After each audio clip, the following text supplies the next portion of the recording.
There are several places in Brunswick County just like this. Hundreds of acres of land ready for economic development that could bring hundreds or even thousands of jobs to the area. But why are they still vacant? From the jewelry to the tuxedo, to the flowers, to the pictures. As soon as several Wilmington businesses saw Trevor and Lily's promposal video, they decided to pull together to turn their prom night into a special night they'll never forget. There may only be one thing more frustrating than the amount of rain the Cape Fear region has seen. And that's the amount of mosquitoes we're seeing because of it. But county officials have a plan. The DOT still has about 10 months to complete the Causeway project, so that means for the next several months, drivers, public safety, and law enforcement have to deal with the construction.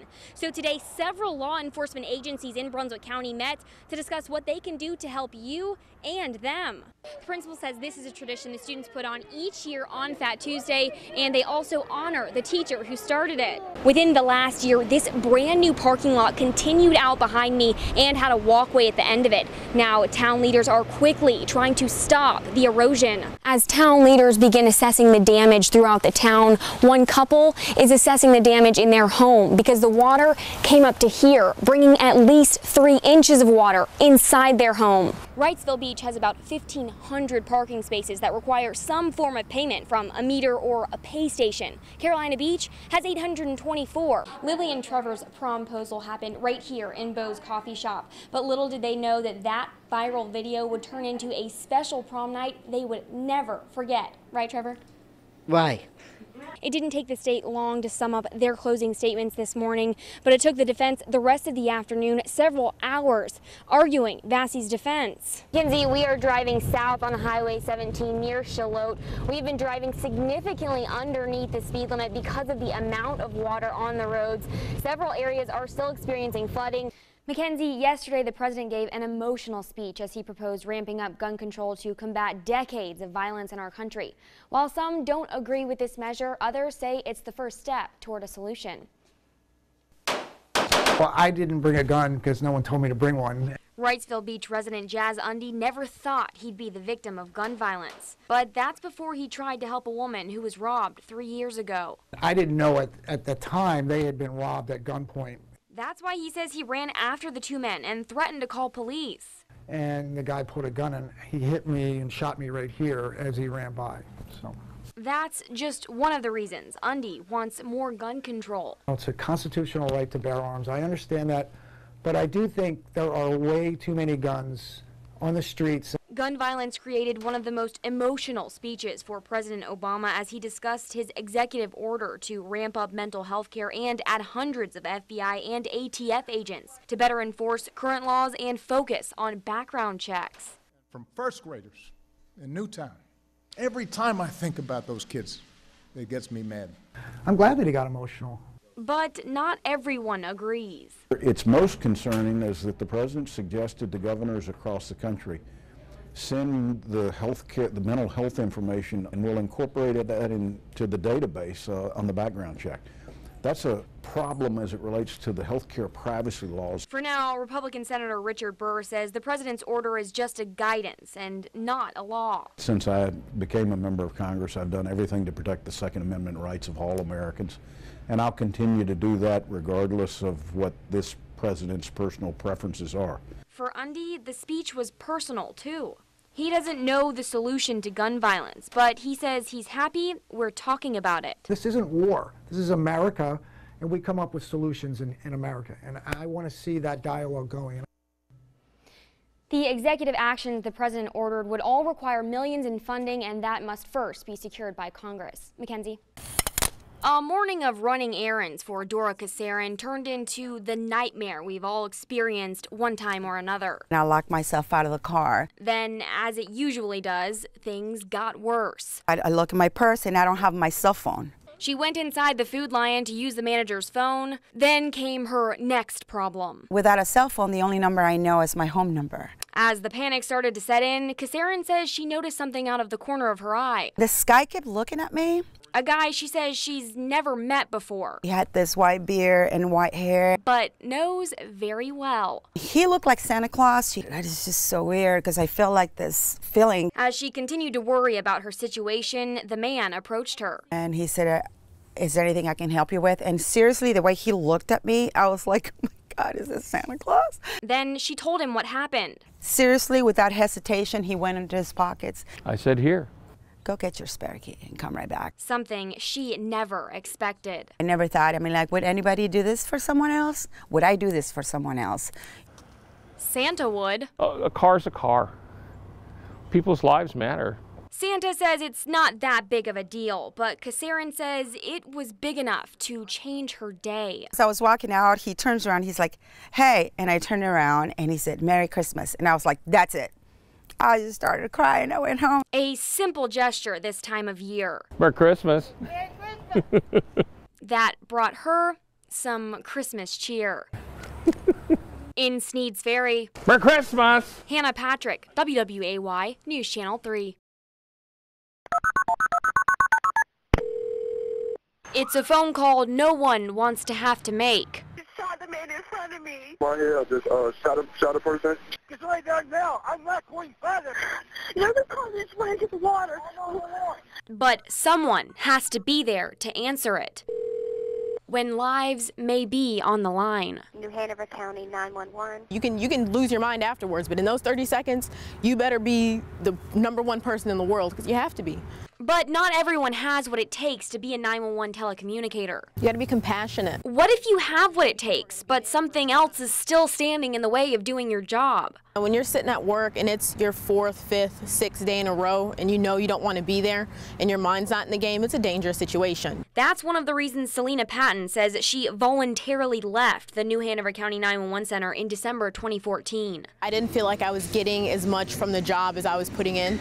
You know, because staffing was short, I was working overtime. She's not alone. Many dispatchers are leaving this department at a high rate. In fiscal year 2015, 57% of the staff left. That's compared to the national average of about 20%, according to industry studies. In Brunswick County, where they have about half the staff, the most recent statistics available show turnover was about 22%.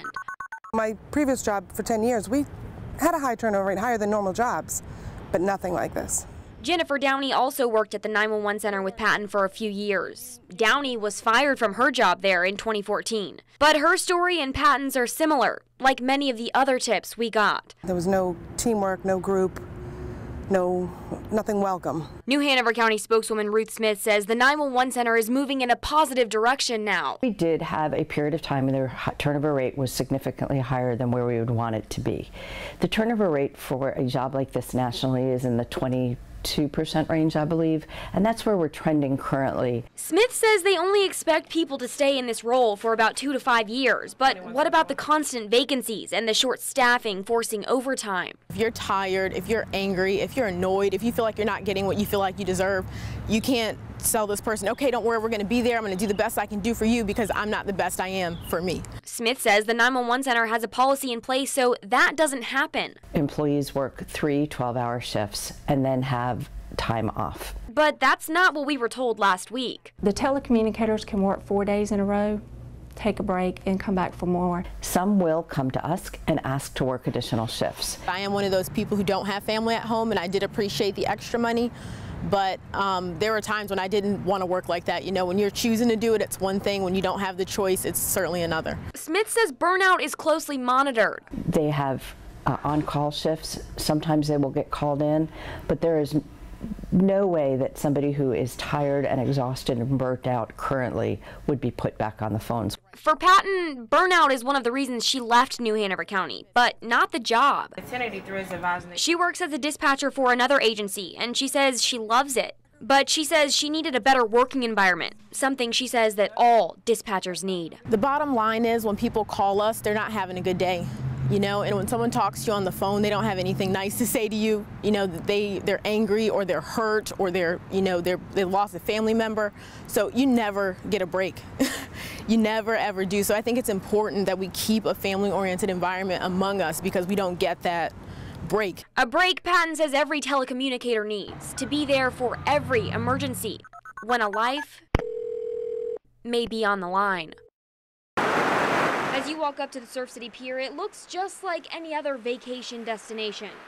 Sand under your feet, waves crashing in the distance. But if you look just to your right, next to Buddy's Crab House, you'll see Kurt Murray's story. A staple. I mean, you know, everybody looks at it, everybody thinks about it. Onshore surf shop owner George Howard says it's been there since September 19th, 2010. But he can still remember it like it was yesterday. It was a good day, good swell. Howard says one of his surfers, Kurt Murray, was surfing near the pier. Surfing the hurricane swell. But that would be Murray's last surf. When the accident happened, it was about 1:30, 2 o'clock. And it was a tough day. Murray drowned that day at the pier. That day is, you know, still kind of sad. It gets kind of emotional talking about it. But that day will never be forgotten because after about 150 surfers did a paddle out for Murray, Howard said another surfer built him this memorial. He had to cross up the next day. It was amazing how quickly it came together. Then he says the community just started adding. He put a Sharpie pen and everybody just started signing it. It didn't end there. People keep adding to it. I mean, you come up one day and there'll be a leash or another flower. Or. And after 5 years, Howard says the surfing community makes sure the site is kept up. My biggest thing is Surf City, we take care of our own, and that's predominantly what the cross is about. This cross is for Kurt Murray. He was just a great kid. Just a great kid. Across a memorial that Howard says the community will continue to take care of, so Murray's story will continue to be told. Kurt won't never be forgot, that's for certain. In Surf City, Hannah Patrick, WWAY News Channel 3.